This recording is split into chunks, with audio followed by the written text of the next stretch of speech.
The beep was endless, that single flat, merciless tone that means everything has stopped. I pressed my ear against the cold ICU door, and I knew. I knew before the nurse stepped out with that look, before she shook her head in that terrible silence that speaks louder than any words. My son was gone. Leo was gone. And the sound that came out of me wasn't a scream.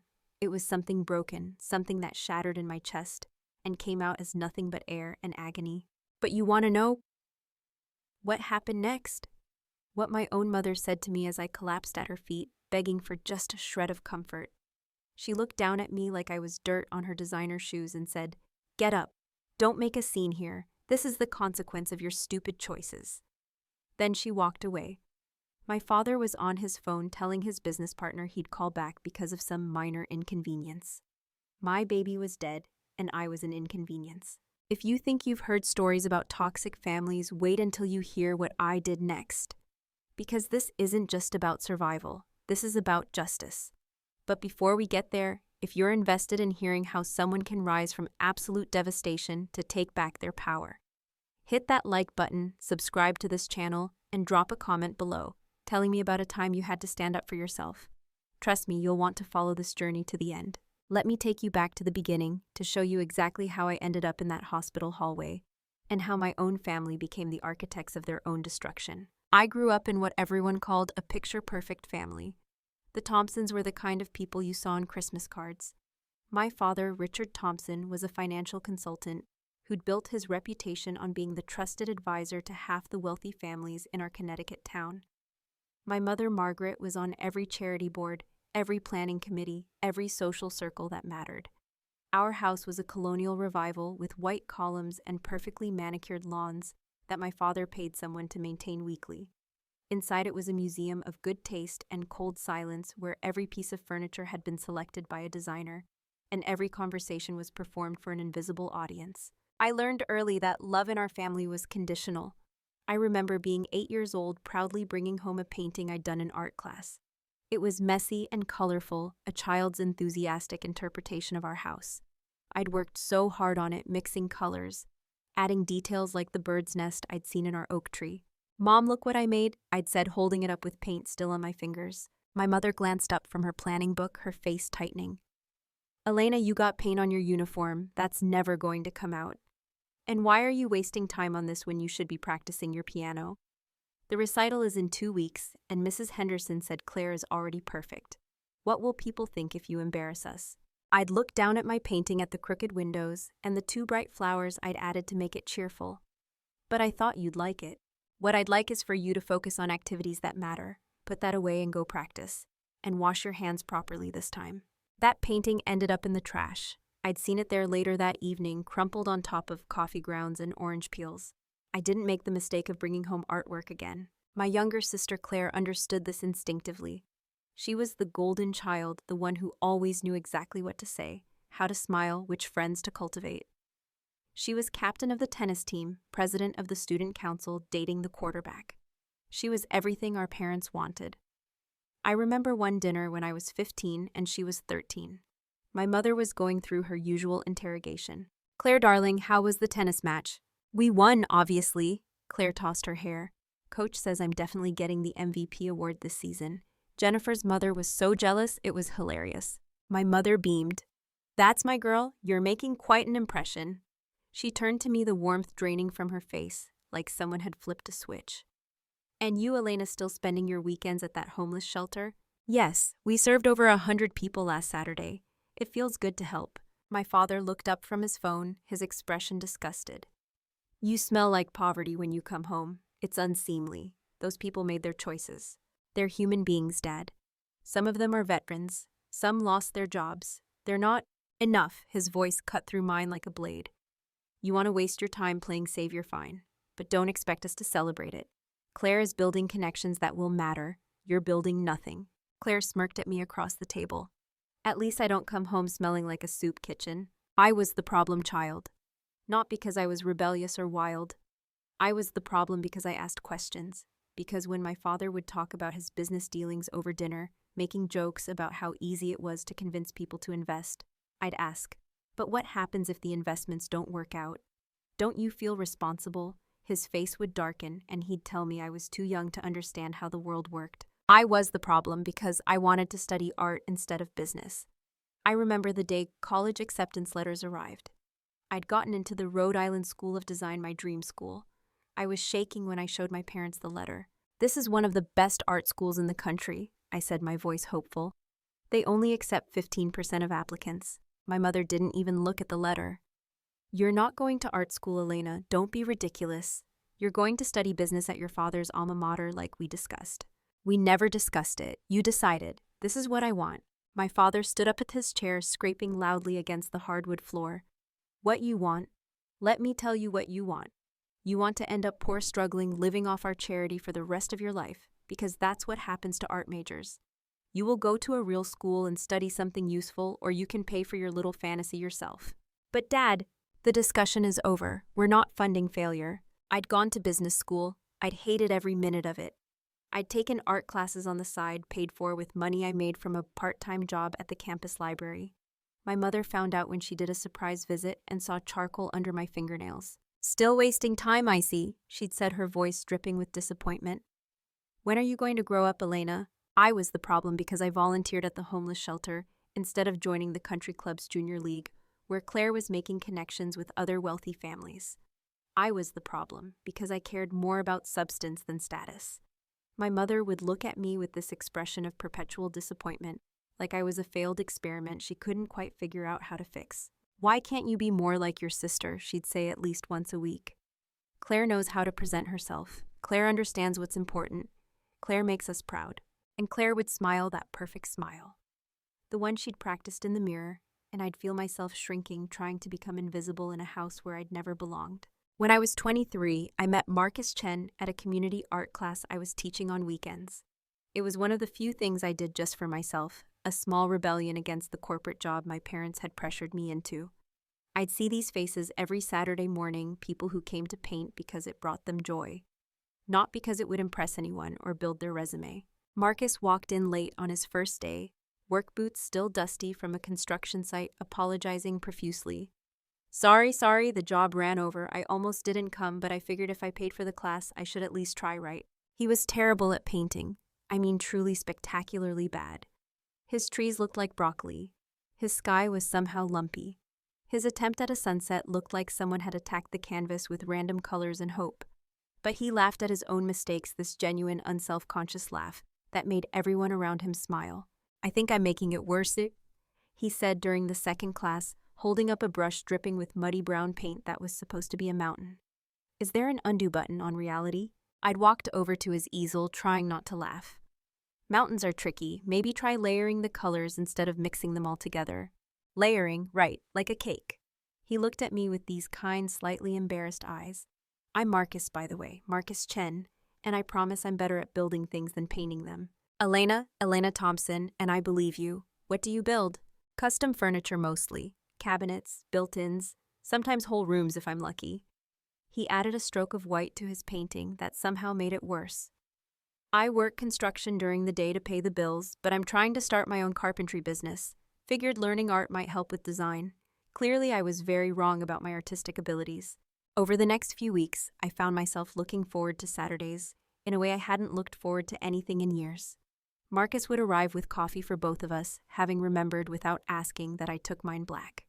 He'd tell stories about his work week, about the characters on construction sites, about the grandmother who'd raised him and taught him that working with your hands was honorable. She'd say, "Marcus, you make beauty from wood. That's a gift.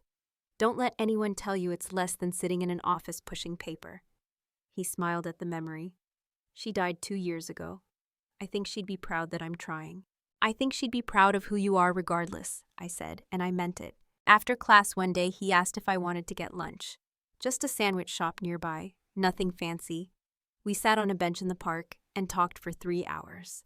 He told me about growing up with his grandmother, about learning Mandarin so he could talk to her in her native language, about his dreams of having his own workshop someday.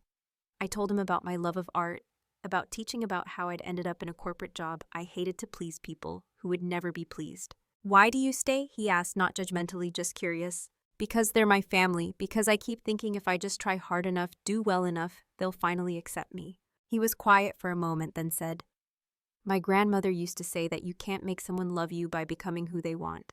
You can only make yourself miserable trying. Something in his words cracked something open in me. I started crying right there on that park bench, and Marcus didn't say anything. He just handed me napkins and sat with me until I was done. We started dating quietly. I knew my parents would disapprove, so I kept it secret for almost 6 months. But you can only hide joy for so long. Marcus made me laugh. He made me feel seen. He'd text me during lunch breaks with terrible jokes. He'd surprise me with small things. He'd carved a wooden flower, a bookmark with my name on it, a little box for keeping secrets and dreams. I'd meet him at his small apartment after work sometimes. It wasn't much, a one-bedroom in an older building, but it was clean and filled with his projects. Half-finished furniture pieces, sketches of designs, the smell of wood and varnish. He'd cook for me simple meals, but made with care, and we'd eat sitting on his floor because his table was covered with plans for a custom bookshelf someone had commissioned. Someday, bang, he'd say, I'll have a real workshop, a house with a yard, room to actually work without tripping over sawdust, and maybe you could have a studio, a place to paint where no one tells you it's a waste of time. That sounds like a dream. Dreams are just plans you haven't started yet, he'd say, and I'd let myself believe him. But reality has a way of intruding. One Sunday dinner, my mother noticed the bracelet Marcus had made me. Simple leather with a small wooden charm. He'd carved himself a tiny bird in flight. I'd worn it hidden under my sleeve for weeks, but I'd forgotten and reached for a serving dish. That's lovely, Elena, my mother said, her voice dripping with false sweetness. Where did you get such an ethnic piece? My stomach dropped. Claire looked up with interest, smelling drama. My father's eyes narrowed. I should have lied, should have said I bought it at a craft fair, should have said anything but the truth. But I was tired of hiding the one good thing in my life. My boyfriend made it. His name is Marcus. The silence that followed was arctic. My father carefully set down his fork, the clink against the plate unnaturally loud. Boyfriend, I see. And what does this Marcus do? He's a carpenter. He's incredibly talented. He's working on becoming a contractor, starting his own business. Claire snorted into her wine glass, barely bothering to hide it.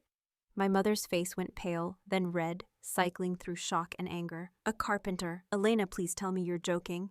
I'm not joking, Mom. I'm in love with him. In love. My mother said it like it was a disease. With a carpenter, a manual laborer. Elena, have you completely lost your mind? He's a craftsman, not... My father's fist hit the table, making the dishes jump. What will people say? What will our friends think that a Thompson girl is dating some laborer? You're throwing away every advantage we've given you. What advantages? The constant criticism, the conditional love, the feeling that I'm never good enough no matter what I do. My mother stood up her chair, scraping harshly. Don't you dare turn this around on us. We've given you everything, the best schools, the best opportunities. And this is how you repay us. By embarrassing us with some man who works with his hands. Marcus is kind, he's genuine. He sees me for who I am, not who you want me to be. Oh, please. Claire's voice was full of scorn. He sees a rich girl and dollar signs. Don't be so naive, Elena. Everyone knows the Thompsons have money. He's probably been planning this from the start. God, you're so stupid sometimes. You don't know him. We don't need to know him. My father's voice was ice, now controlled and cutting. You will end this relationship immediately. You will focus on your career. You will date appropriate people from appropriate families. Or you will face consequences. What consequences? You'll disown me, stop loving me. You've never really loved me anyway. My mother's hand flew out and slapped me across the face. The sound echoed in the formal dining room. How dare you? After everything we've done for you, you ungrateful little... Margaret, my father's voice stopped her. He looked at me with cold calculation. Elena, you have a choice. End this inappropriate relationship and come back to the family. Or continue down this path and accept that we will not support you, financially or otherwise. Choose wisely. I stood up slowly, my cheeks still stinging. I choose Marcus. I choose being happy over being what you want me to be. Then you choose to be nothing to us, my mother said. Don't come crying back when this all falls apart. I walked out of that dining room and didn't look back. I drove straight to Marcus's apartment, tears streaming down my face. When he opened the door and saw me, he didn't ask what happened.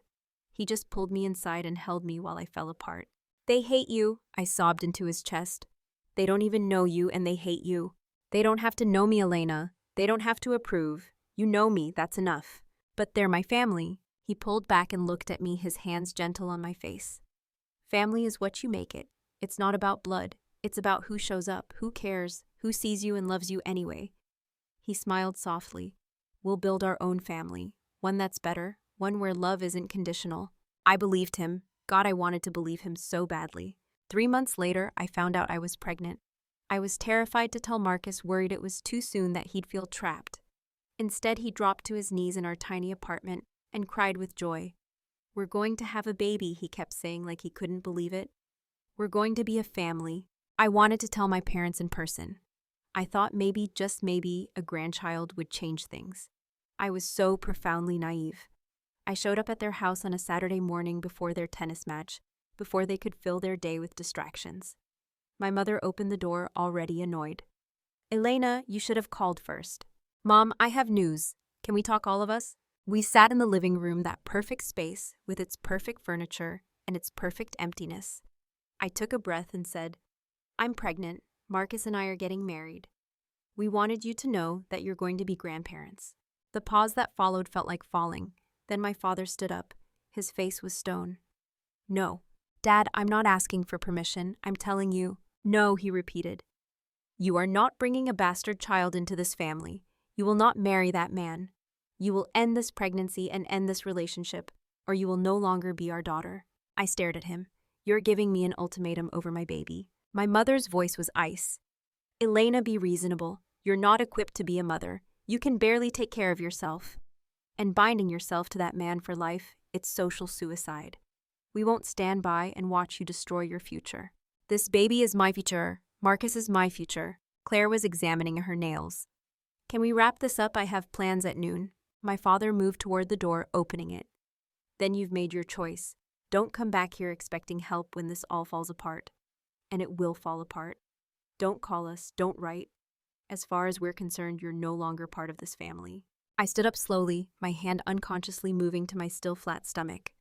So that's it, you'd rather disown me than accept my child? My mother didn't even look at me. You're disowning yourself, dear. This is your choice. I walked out of that house knowing I'd never walk back in the same way. Marcus held me that night as I sobbed, and he promised me everything would be okay. Our kid won't need their approval to be loved, he said. Our kid will have something better. Parents who actually give a damn. We got married at the courthouse with 2 witnesses we'd met that morning. I wore a simple white dress from Target. Marcus wore his one good suit. It was the happiest day of my life up to that point. No one from my family attended. Claire sent me a text the day before that said, Heard you're going through with this disaster. Just so you know, Mom's telling everyone you eloped because you weren't mentally stable. Thought you should know what people are saying. I blocked her number. Leo was born on a rainy Tuesday in September. 7 pounds 4 ounces, with Marcus's deep brown eyes and a cry that sounded like indignation at being pulled from the warm comfort of my body. The nurse placed him in my arms, and I understood for the first time what unconditional love actually meant. This tiny human, this perfect creature. He didn't care that I came from a cold family or that we lived in a cramped apartment. He just needed me, and I needed him more than air. Marcus was an incredible father. He'd come home from job sites covered in sawdust and go straight to Leo, cooing at him in Mandarin songs his own grandmother had sung to him. He built Leo a crib by hand, carved with little animals and stars. He worked overtime to save money, talking about buying a house someday, a yard where Leo could play. We struggled financially. There's no pretty way to say it. Marcus's work was steady, but modest. I picked up freelance graphic design work from home, working during Leo's naps, trying to build a portfolio. We ate a lot of pasta and rice. We bought clothes secondhand, but we were happy. Our apartment was small, but filled with laughter.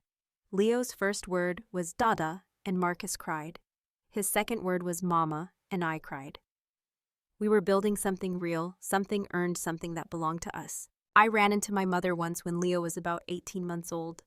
I was at the grocery store, Leo in the cart, and I turned a corner, and there she was. She looked at me, then at Leo, and for a split second, I saw something in her face. Curiosity, maybe, or regret. Then it was gone, replaced by cold dismissal. She turned her cart around and walked the other way without saying a word. Leo reached out his little hand toward her retreating back. Lady, he said, his vocabulary still limited. I grabbed his hand and kissed it. That's nobody, baby. That's nobody important. When Leo was 2.5, Marcus landed a huge contract. A wealthy couple wanted a custom gazebo and deck for their estate, and they'd heard about Marcus's work through a friend. It was the kind of job that could change things for us, that could mean a down payment on a house, could mean not worrying about every dollar. Marcus was so excited. He left early that morning, kissed Leo and me goodbye, and said, "This is it, Elena. This is our break." The police came to our door at 3 p.m. I was playing blocks with Leo on the living room floor when I heard the knock. 2 officers, their faces already arranged in that expression of prepared sympathy. "Are you Elena Chen?" they asked, and I knew. Before they said another word, I knew. A drunk driver had run a red light at full speed. Marcus's truck had been hit on the driver's side. He died instantly, they told me, as if that was supposed to be comforting. As if the fact that he hadn't suffered made up for the fact that he was gone. That Leo's father was gone. That the man who'd loved me when no one else did was gone. The funeral was small. Marcus's family came from California. His mother barely speaking English, weeping continuously. Some of his co-workers came. Some of our neighbors. My family sent nothing. No card, no flowers, no acknowledgement that I'd just lost my husband, that their grandson had just lost his father. After everyone left, after Marcus's mother had returned to California, with promises to visit when she could afford it, I sat in our apartment with Leo and tried to figure out how to survive. The grief was physical. It felt like someone had carved out my insides and left me hollow. But I had Leo. I had to keep breathing for Leo. The bills started arriving like an avalanche. The hospital bills from the accident, trying to save Marcus, even though he'd been gone the moment of impact. The funeral costs, the rent, the utilities. My freelance work dried up because I couldn't focus, couldn't meet deadlines, could barely string thoughts together. I started applying for every job I could find. I ended up working 3 jobs. I cleaned houses in the early morning while Leo was at a subsidized daycare that smelled like bleach and old coffee. I waited tables at a diner from 11 to 3. Then I picked up Leo and spent the evening with him, trying to be present, trying to be the parent he needed while I was dying inside. After he went to sleep, I did data entry for a medical billing company, staring at a screen until my eyes burned, typing in codes and numbers until 2 or 3 in the morning. I existed in a fog. I was functioning but not living. Every day was about survival. Get up, get Leo ready, drop him off, work, pick him up, feed him, play with him, put him to bed. Work more, sleep for a few hours, repeat. I was drowning slowly and I could feel myself going under, but I kept kicking. 6 months after Marcus died, I broke down and called my mother. I didn't want to. God, I didn't want to. But I needed help. Just temporary help. Just enough to get ahead of the bills, to stop the collection calls, to maybe cut down to 2 jobs instead of 3 so I could actually be present for my son. She answered on the 4th ring. "Yes. Mom, it's Elena." Silence. "Mom, I need help. Marcus died and I'm drowning in debt and I just need a small loan. I'll pay you back, I promise. I just need..." "You need money." Her voice was flat. "Just a loan, just temporary. Elena, you made your choice. You chose that man, you chose that life. Now you're facing the consequences. Why should we bail you out of problems you created? Mom, your grandson needs food. He needs..." "That child is not my concern. You wanted to play house with your carpenter. You wanted to reject everything we offered you, fine. But don't come crawling back when it gets hard. You're an adult. Act like one. Please, I'm begging you, for Leo, he's your grandchild." There was a long pause. Then she sighed, the sound of someone incredibly put upon. "Fine, I'll discuss it with your father, but Elena, we're not a bank, and we're certainly not going to fund your continued poor decisions." They gave me $3,000. It sounds like a lot, but in the face of $20,000 in medical bills and funeral costs and back rent, it was a drop in the bucket. It covered Marcus's funeral and 1 month's rent. That was it. They made me sign a document saying I acknowledged it as a gift, not a loan, and that I would not request further financial assistance. My father handed me the check in the parking lot of a McDonald's like he couldn't bear to have me in his house. "This is it, Elena. Don't contact us again. You've made your bed." He drove away before I could even say thank you. I deposited that check and I worked harder. I took on a 4th side hustle, selling crafts online late at night. I stopped eating lunch to save money. I wore the same 3 outfits until they fell apart. Every dollar went to keeping Leo fed, clothed, and safe. He was my reason for breathing. His smile, his laugh, the way he'd run to me when I picked him up from daycare calling Mama. That was what kept me going. Then Leo got sick. It started so innocently. A fever. Kids get fevers all the time, right? I gave him children's Tylenol and monitored it, but it didn't break. After 2 days, it got higher. He stopped eating, he started vomiting. His little body felt like fire in my arms. I took him to the urgent care clinic. They ran some tests and said it might be a virus to keep him hydrated and monitor him. But he got worse. On the 4th day, he was listless, barely responsive. His fever was 104 despite medication. I carried him to the emergency room, my heart pounding so hard, I thought it would break through my ribs. The ER doctor took one look at him and called for a team. Possible meningitis, we need a spinal tap, get me. And then they were taking him away from me. I stood in that harsh fluorescent light, watching them disappear through doors I couldn't follow, and I felt my world tilt sideways. They admitted him immediately, bacterial meningitis, aggressive, dangerous. They started him on strong antibiotics through an IV that looked enormous against his tiny arm. He looked so small in that hospital bed, surrounded by machines and wires and beeping monitors. I didn't leave his side. The hospital brought me a chair that folded out into a sort of bed, but I barely used it. I sat next to Leo, holding his hand, talking to him, singing him the songs Marcus used to sing. I watched his chest rise and fall. I counted his breaths. I prayed to every god I could think of, made every bargain, promised anything if he would just get better. The bills started arriving immediately. Even with my minimal insurance, the costs were staggering. ICU rates, specialist consultations, medications, tests. I stared at the numbers, and they stopped making sense. How do you put a price on trying to save your child? How do you choose between paying for medicine and paying for rent? On the 3rd day, I called my parents again. My mother answered. I could hear a party in the background, laughter and music. What is it, Elena, we're entertaining? Mom, Leo is in the ICU. He has bacterial meningitis. He's really sick. I need... Oh, for God's sake, Elena, what do you want us to do about it? We already gave you money. Mom, he's your grandson. He's in intensive care. He might... My voice broke. He might die. Don't be dramatic. Children get sick. He'll be fine. You're overreacting like always. Mom, I need help. I need someone. Can you just come to the hospital, please? I need my mother. She sighed again, that same put-upon sound. Elena, I have guests. This is not a good time. You're the parent. Handle it. That's what parents do. She hung up. I sat there staring at my phone, and something inside me cracked. Not broke exactly. It was more like something that had been holding together by the thinnest thread finally gave way. I looked at Leo, at my baby fighting for his life, and I realized that my own mother couldn't be bothered to visit her dying grandchild because she had a party to attend. My father called the next morning, not to ask about Leo, to tell me that they'd pay for 1 month of the hospital bills as a charitable gesture, but that I needed to figure out the rest myself. We can't keep enabling your inability to plan ahead, Elena. This is a teaching moment.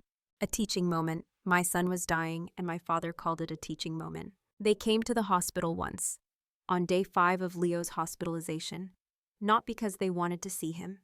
Because I learned later their neighbor, Mrs. Henderson, had mentioned seeing something on the hospital's visitors' prayer list about a Leo Chen, and wasn't that Elena's son? And what kind of grandparents wouldn't visit their grandchild in the hospital? So they came, for appearances. My mother arrived in full makeup designer handbag on her arm. My father wore a suit like he was attending a business meeting. They didn't even ask to see Leo. They stood in the hallway, and my mother looked around with barely disguised disgust. Why did they put him in this wing? It's so depressing. Because this is the pediatric ICU, Mom. This is where the critically ill children are. Well, you should request a transfer, somewhere more private. She checked her watch.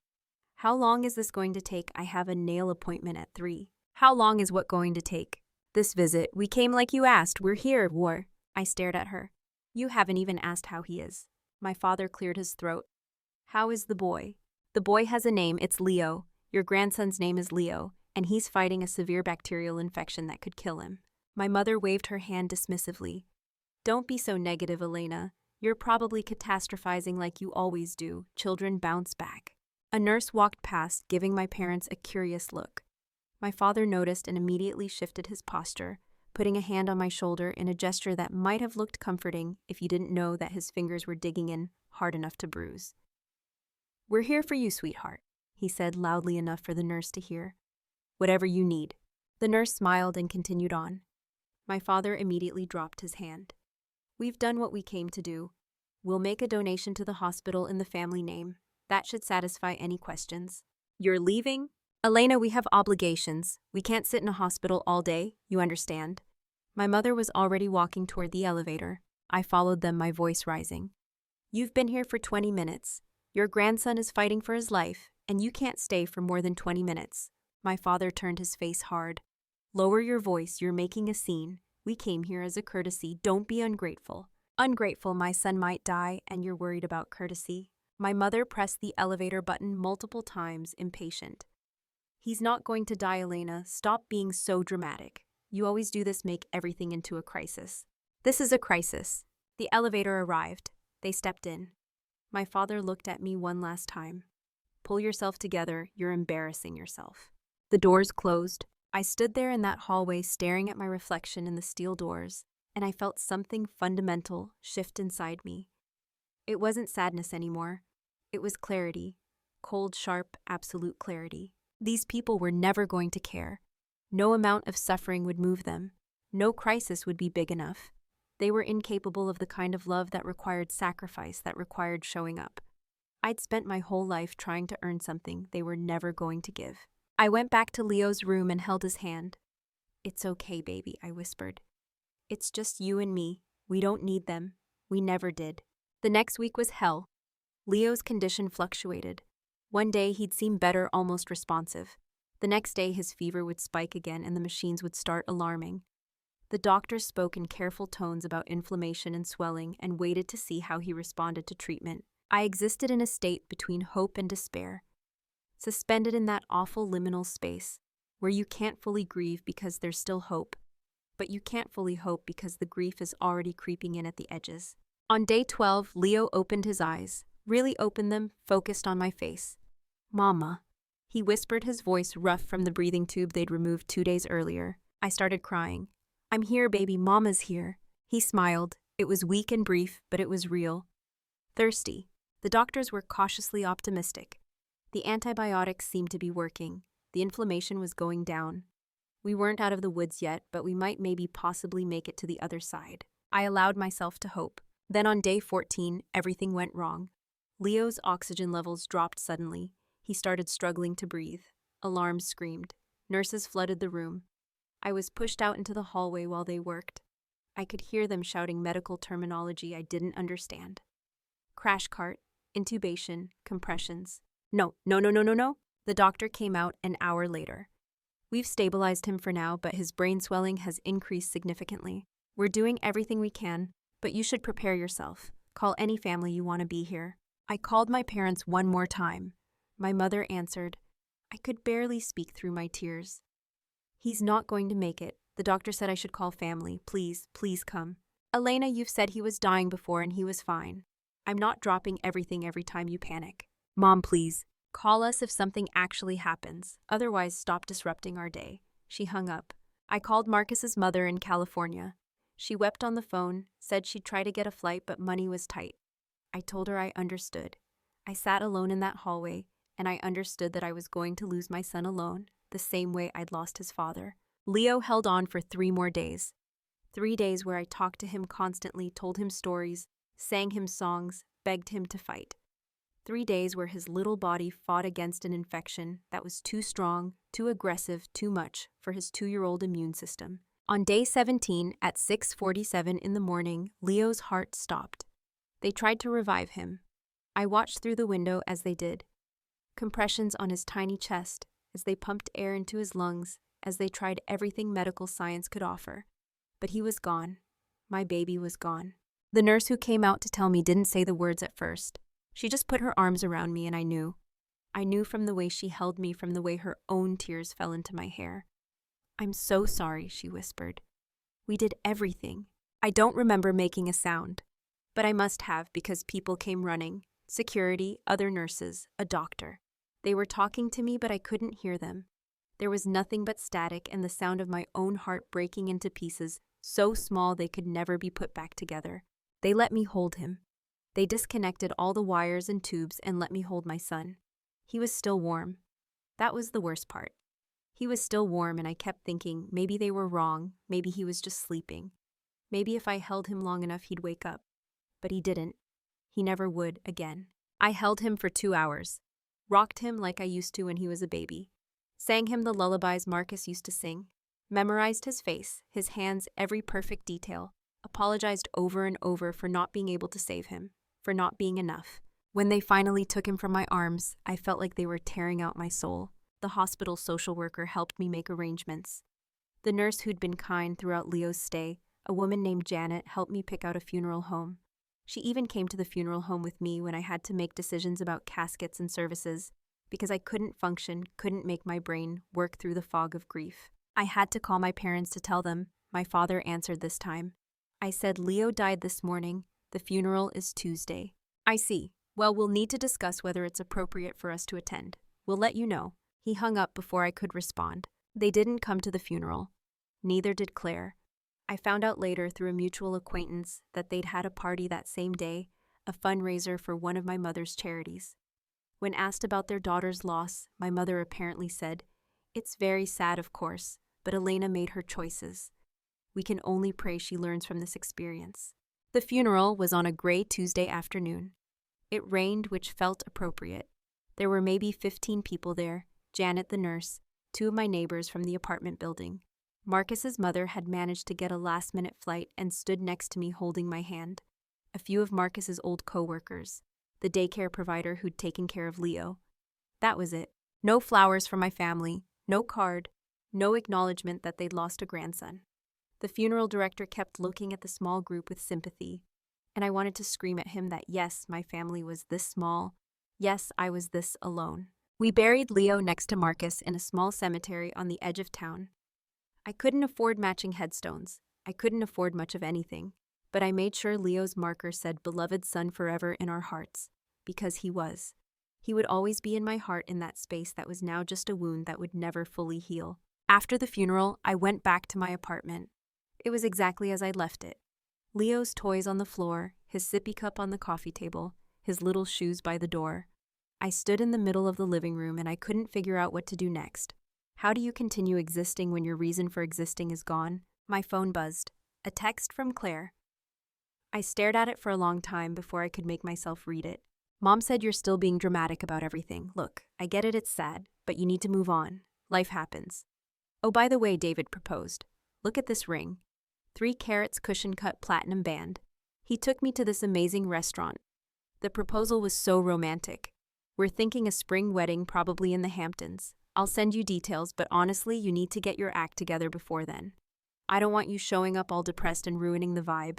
Maybe by spring you'll be over this and can actually be happy for me for once. Anyway, gotta go, we're celebrating." I read that text 3 times, then I read it again. And something cold and hard settled in my chest, wrapping itself around the grief like armor. My sister was asking me to get over my child's death before her spring wedding so I wouldn't ruin her vibe. I looked at Leo's picture on the wall. His bright smile, his joy, the way he loved so completely. I thought about how my parents had refused to visit him, how they'd treated his death as an inconvenience, how they'd missed his funeral to attend a party. I thought about Marcus, about the life we'd tried to build, about every time I'd been kind, been patient, been understanding with people who showed me nothing but contempt. Something crystallized in that moment, a decision, a promise. I would survive this. Not just survive. I would make sure that everyone who'd shown me cruelty, who'd turned away when I needed them, who'd treated my son as less than human, would face consequences. I would make sure they understood exactly what they'd done. And I would do it by showing the world who they really were. I wiped my tears and opened my laptop. I started researching. Private investigators, investigative journalists, legal proceedings.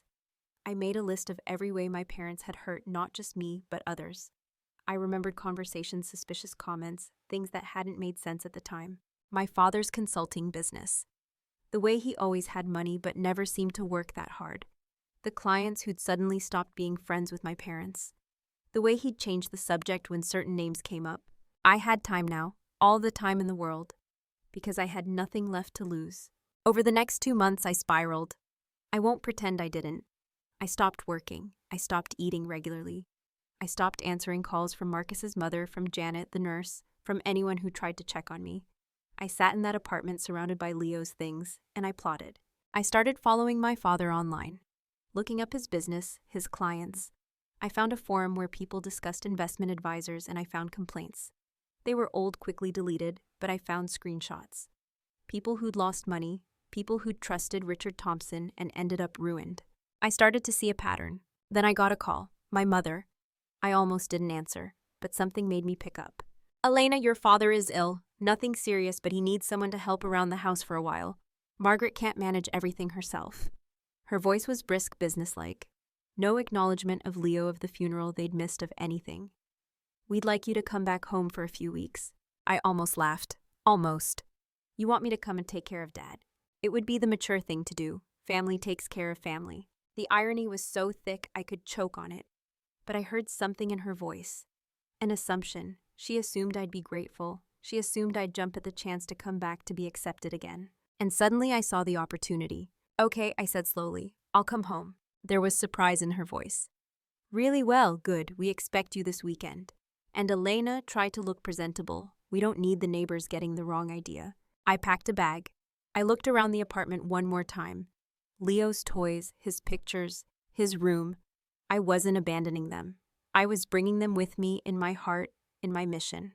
I'm sorry, baby, I whispered to his picture. But Mama has to do something. I have to make this right. I arrived at my parents' house on a Saturday morning.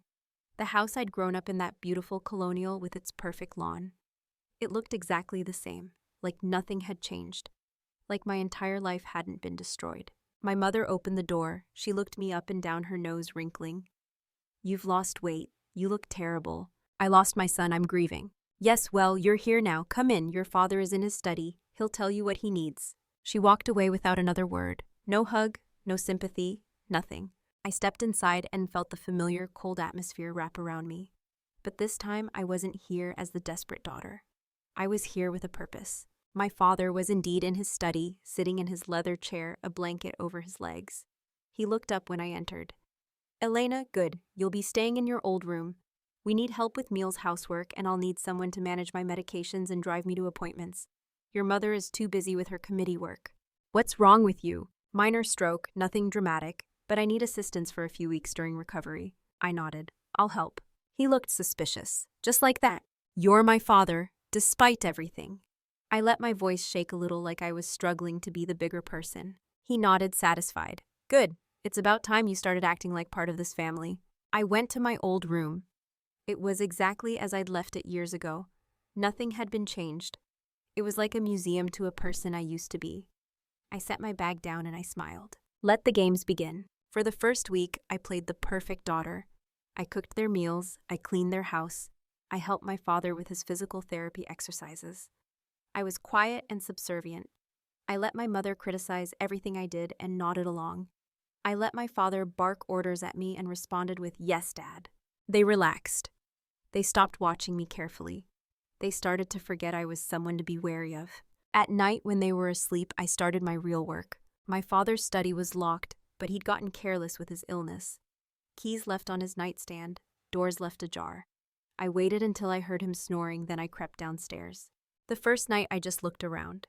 Expensive furniture, expensive art, awards and commendations from various organizations, photos of him shaking hands with politicians and business leaders, the image of success and respectability. His filing cabinets were locked, but his desk wasn't. I found passwords written in a notebook hidden under his desk blotter. How careless, or how arrogant. He'd never imagined anyone would look. I started with his computer. I copied everything to an external hard drive I'd brought. Emails, documents, spreadsheets. I didn't look at it then. I just copied it all, then put everything back exactly as it had been. Night after night, I worked. I found the key to his filing cabinets hidden in a fake book on his shelf. Inside were folders and folders of documents, client agreements, investment portfolios, transaction records. I photographed everything with my phone. Then I found it, hidden in a locked drawer inside a locked cabinet. A portable hard drive labeled only with a series of numbers. I took it back to my room and plugged it in with shaking hands. What I found was devastating, but not in the way I expected. My father wasn't just a consultant. He'd been running a sophisticated Ponzi scheme for over 15 years. He'd convinced people to invest in a fund that didn't exist. Early investors were paid with money from new investors. The returns were fake. The whole thing was a massive fraud. I recognized names. The Hendersons next door, who'd always been kind to me. They'd invested their entire retirement fund. $300,000 gone. The Mitchells down the street, their daughter's college fund $200,000 gone. Names from the church my parents attended.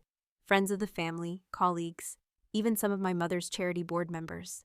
Over 50 people, over $10 million, all stolen, all hidden behind my father's reputation as a trusted advisor. There were spreadsheets showing exactly how much money he actually had versus how much he'd told people they had.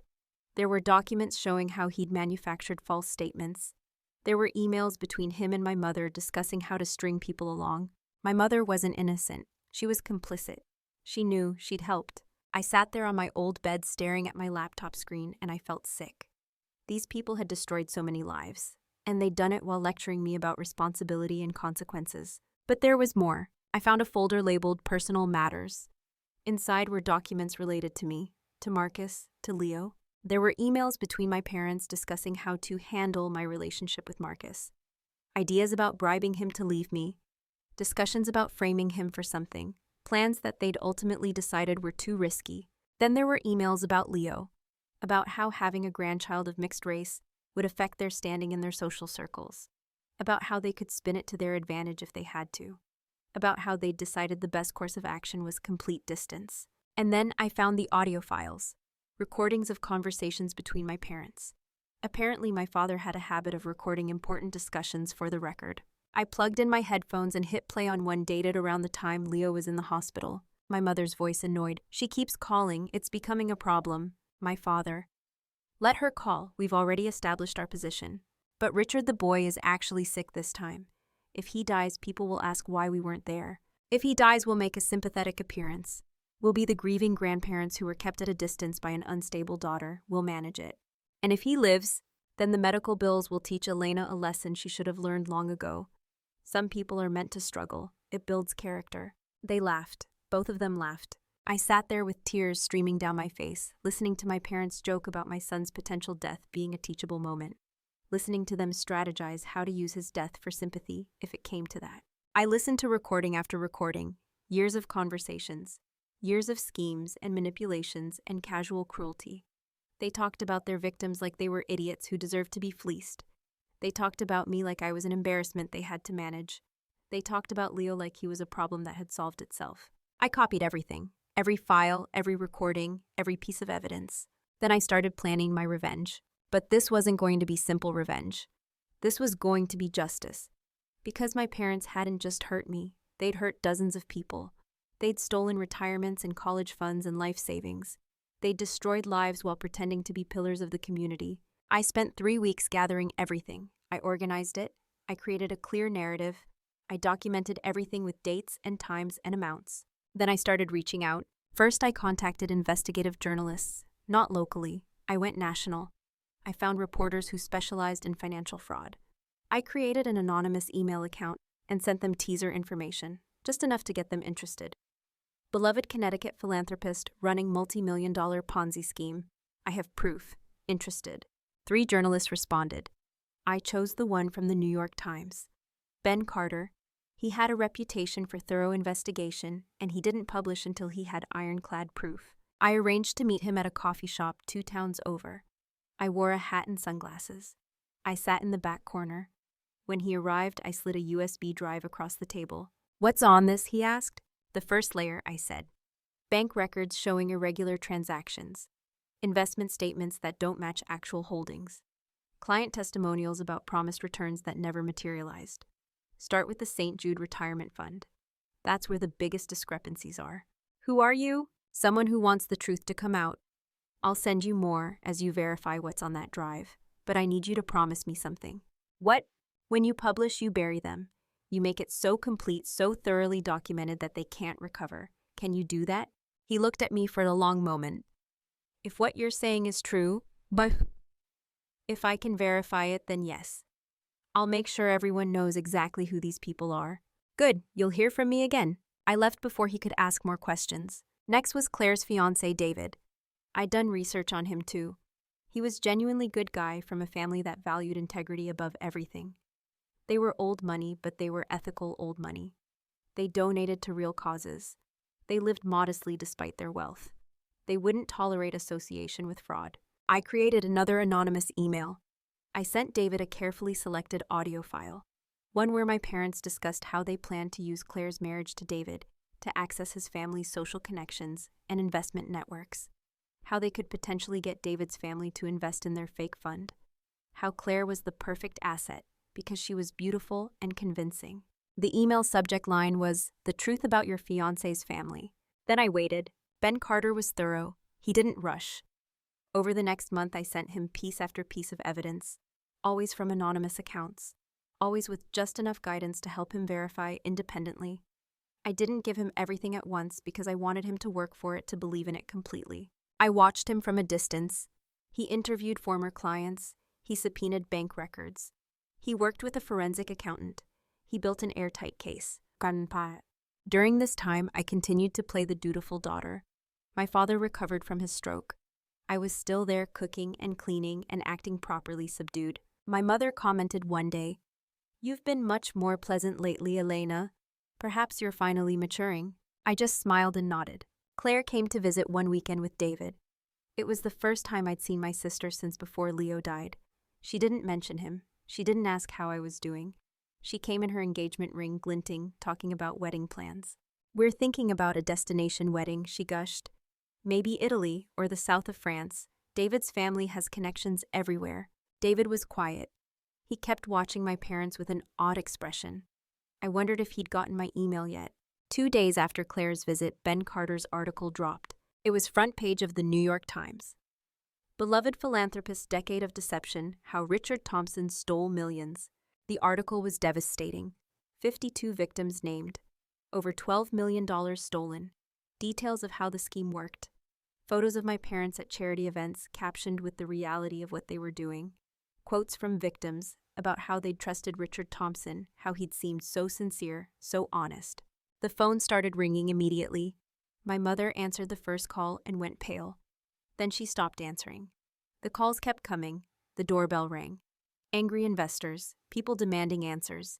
The police arrived by noon with a warrant. I watched from upstairs as they searched the house, as they carried out boxes of documents, as they arrested my father. My mother was screaming at them about their reputation, about how dare they, about who did they think they were. They took both of them downtown. The house suddenly went quiet. I walked downstairs and sat in my father's study. I looked at all his awards and commendations. I wondered how many of the people who'd given them to him had lost money to his scheme. My phone rang. "Claire," I answered. "This is your fault," she screamed. "David broke up with me. His family wants nothing to do with us. My wedding is off. Mom and Dad have been arrested. You did this? I know you did this." "I didn't make Dad run a Ponzi scheme for 15 years, I said calmly. "You're destroying this family." "No, Claire, they destroyed themselves. I just turned on the lights." "I hate you. I've always hated you. You've always been jealous of me, and now you're—" I hung up. Over the next few days, everything unraveled. The story went viral, national news, local news, financial news channels.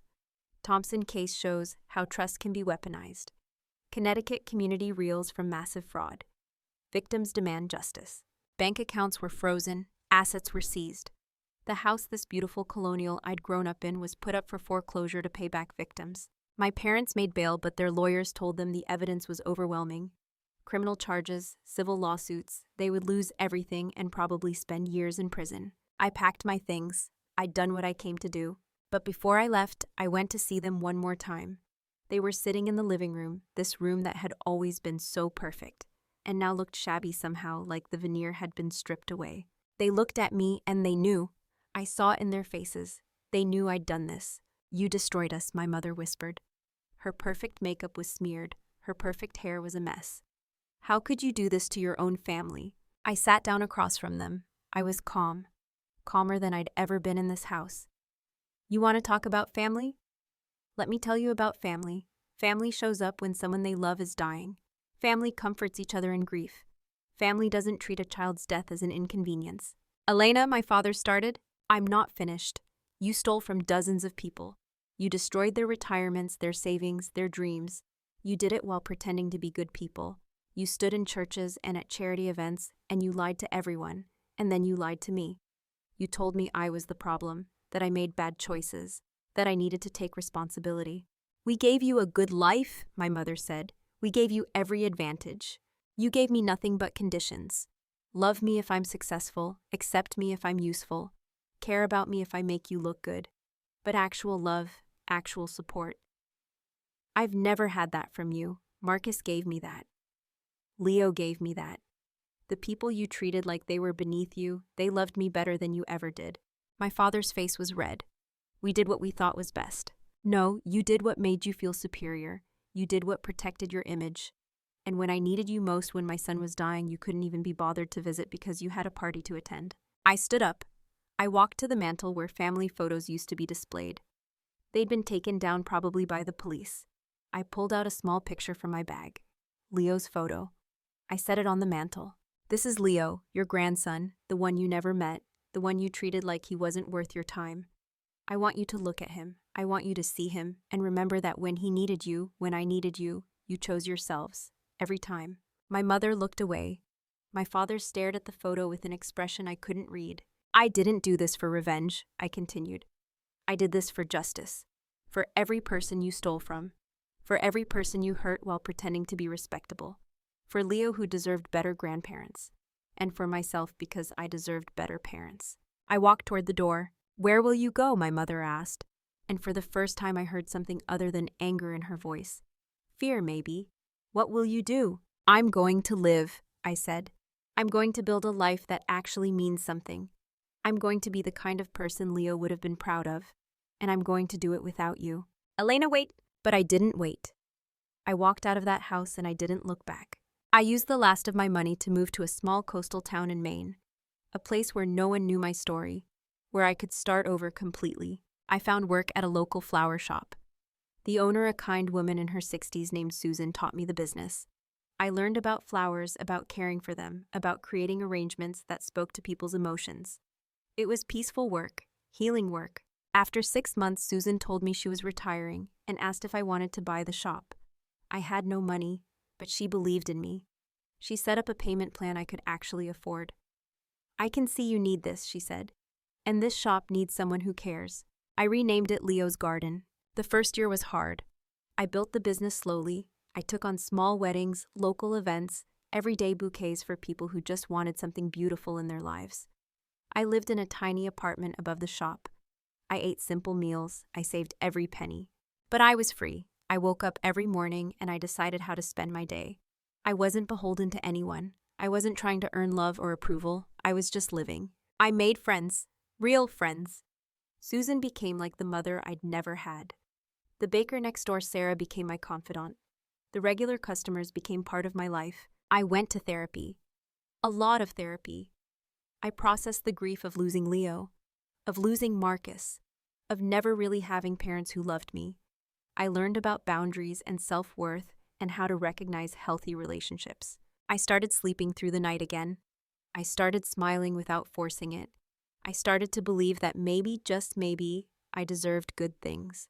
A year after I left Connecticut, I received a letter. My mother's handwriting shaky now.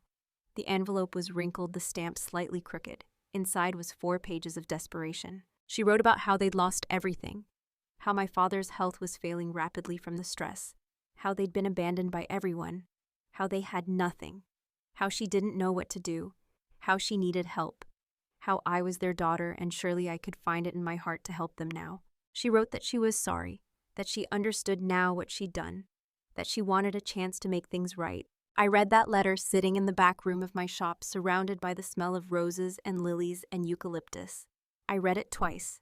Then I walked to the fireplace I'd had installed specifically for cold Maine winters. I struck a match. I watched the letter catch fire. I watched the paper curl and blacken and turn to ash. I felt nothing, not satisfaction, not anger, just peace. That evening I closed the shop and walked down to the beach. It had become my ritual when I needed to think. The sun was setting, painting the sky in shades of orange and pink and purple. The waves crashed against the shore in their endless rhythm. The wind was cool, carrying the salt smell of the ocean. I took off my shoes and walked along the wet sand. I thought about everything that had happened. About the girl I'd been desperate for her parents' approval.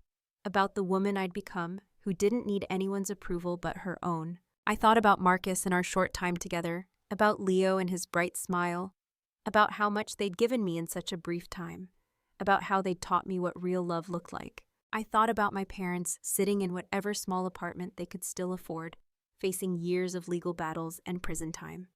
I tried to feel something about that. Satisfaction, maybe, victory, but I didn't. They'd created their own hell. I didn't need to dwell in it with them. I thought about Claire, her wedding canceled, her perfect life disrupted. I wondered if she'd learned anything. Probably not. But that wasn't my problem anymore. I stood at the edge of the water and let the waves wash over my feet. Cold, bracing, real. I realized something standing there. I'd spent so much of my life trying to be enough for people who were never going to see my value. I'd twisted myself into shapes that hurt, trying to fit into spaces that weren't meant for me. I'd believed that if I just tried hard enough, loved hard enough, sacrificed enough, they would finally love me back. But some people are empty wells. You can pour your heart into them forever, and they'll never be full. It's not about you, it's about them. They're broken in ways you can't fix. And walking away isn't giving up. Walking away is recognizing that you deserve better, that your love and effort and energy are valuable and should be given to people who appreciate them. I'd learned that justice and revenge aren't the same thing. Justice is about exposing truth and holding people accountable. Revenge is about making yourself feel better by making others feel worse. I'd exposed my parents' crimes, not because I wanted to hurt them, but because what they'd done was wrong and needed to be stopped. I'd learned that healing isn't linear. Some days I still cried for Leo. Some days I still missed Marcus so much it felt like my chest would cave in. Some days I was angry at everything I'd lost. And that was okay. Grief doesn't have a timeline. Healing doesn't mean forgetting. I'd learned that you can choose your family. Susan and Sarah had been more family to me in 1 year than my blood relatives had been in my entire life. The customers who asked about my day, who brought me coffee, who shared their joys and sorrows with me, they were my community. Most importantly, I'd learned that I was enough. Not because I'd achieved something or proven something or made someone proud. I was enough just as I was, flawed and grieving and rebuilding, still standing, still trying, still choosing life even when life had been cruel. The sun sank lower, the colors deepening. I heard someone call my name and turned to see Sarah waving from the boardwalk. "Come on, I made soup, you can't stand out there catching a cold." I waved back and headed toward her, toward warmth and friendship and simple kindness, toward a life I'd built with my own hands, toward a future that belonged to me. As I walked, I felt something I hadn't felt in years. Not happiness exactly. It was deeper than that. It was contentment, peace. A bone-deep knowledge that I was exactly where I needed to be. My parents had tried to break me. Life had tried to break me. I'd been bent and battered and brought to my knees, but I hadn't broken. I'd transformed. And that transformation, that was my real revenge. Not the destruction of their empire, though, that had been necessary. My real revenge was my survival, my thriving, my refusal to let their cruelty define me, my ability to love and trust and build again despite everything. They'd wanted me to be small and grateful and dependent. Instead, I was strong and free and whole. They'd wanted me to fail without them. Instead, I was succeeding because of who I'd become in their absence. I reached Sarah and she handed me a thermos of soup.